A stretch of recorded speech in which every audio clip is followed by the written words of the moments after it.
Welcome back to Tecnologias. In this video, I am going to show you how you can place the completely pro-life photo of your WhatsApp. We already know that WhatsApp has a square effect, but I place the complete photo. You are going to install the application called InShot or the other application as PixArt.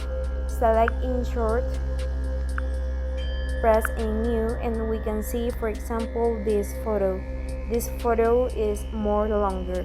Press in canvas and one, okay, and we can see this has a new effect. This effect, it's borrows, and we can see this photo is completely. Go to export photo.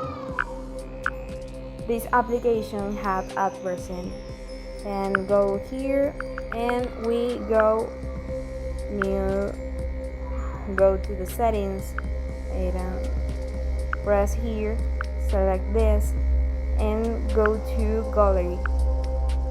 In gallery we can see the photo completely, this four, and the new photo is this.